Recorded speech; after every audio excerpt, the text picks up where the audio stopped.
So with Deadpool 2 now out, many people are already talking about some of the obvious big cameos that appear in the movie. Now of course, while there is quite a few great cameos and Easter eggs here and there for big celebrities and things like that, I don't think anybody was ready for quite possibly the biggest cameo of all, the X-Men themselves.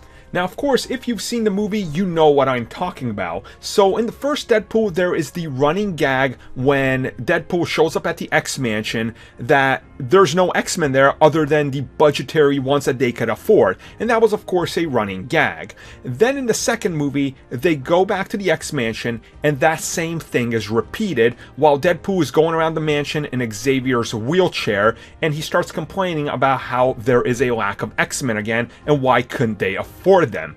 Well, this is the funny moment where the cameo actually happens.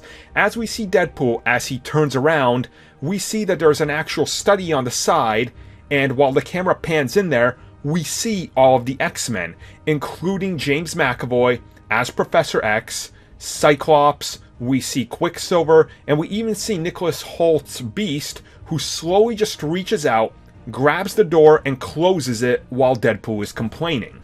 Now this also happens to be the team that is going to be appearing in Dark Phoenix, and it's actually Simon Kinberg, the director of that movie, that ended up directing this scene, which was shot entirely in Montreal when they were actually shooting their film. And essentially this scene and them closing the door was added in post-production so things could kind of click together, if you will. And I think if you see the movie, you kind of get the idea that, yeah, this is how they handled it. But obviously it works very well considering that now Deadpool is part of the main continuity X-Men timeline. And I think that's honestly pretty awesome because there's been a lot of discussion and you see, quite a few great X-Men in there on top of the ones that are already part of the Deadpool franchise, including Negasonic Teenage Warhead, Colossus, and a few others. So everything I think worked out great. I thought it was a great cameo and certainly unexpected, and hopefully they can keep it up with some of these in X-Force and just,